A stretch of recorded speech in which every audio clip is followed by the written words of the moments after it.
It's not me they're coming out to see, it's this character that I play. Yeah, you know, a year ago I was shoveling asphalt, and a year from now I could be doing it again.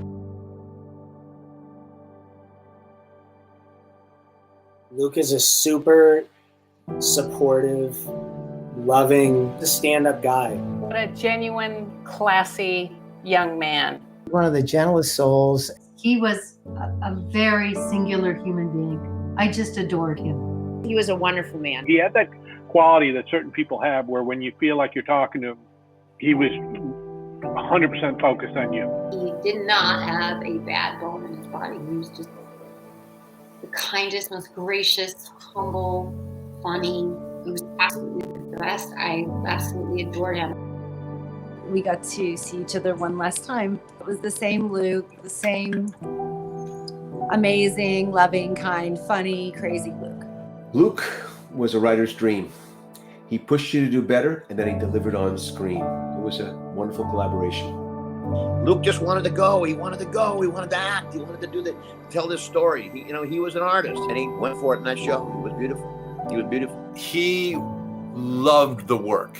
He loved being an actor, and he loved finding the best he could in a scene. And he committed to things, and he went for it, and he wasn't afraid to just go for it. He always was down to earth. He really was a serious actor. He was just so thoughtful. I mean, everything he did, he really worked on. He thought about. There was nothing casual in his work ethic. Infectious energy, he was just this incredible, warm, generous guy. I went into the makeup trailer and Luke was there. And usually he and I would share some banter, we'd talk, and I could see he was already in the moment. He was already preparing for what was coming up. And I was like, wow, it was really, really amazing. And so I think he inspired everybody around him. Luke was in the moment with every moment he played.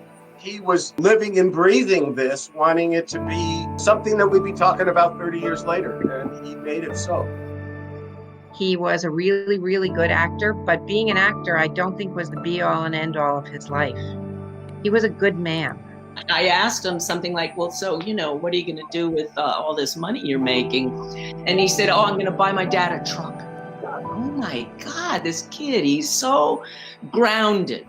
And it was just that selfless quality that he had, that he wanted to just celebrate everybody else's joy. While I was waiting to do my screen test with Tori that day, I was given one of the dressing rooms. As I was going in there, Luke sort of pulled me aside and said, hey, I know this is it's pretty stressful, but you're gonna kill it. It gives me shivers thinking about it, that he would just take the time to do that. Luke Perry was very, very friendly with me, and we got on very well while I was working. He was a good support.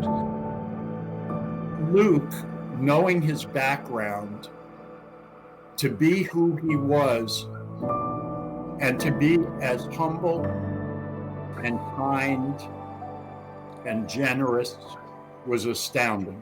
You say his name and I tear up. He was just an incredible human being. He fought so hard to look like the guy who loved horses all the time. He wanted everybody to know he was the real guy, but he didn't need to do that because he just was the real guy. Such a lovely, charming, wonderful human being, so this series, you just miss him. Amazing.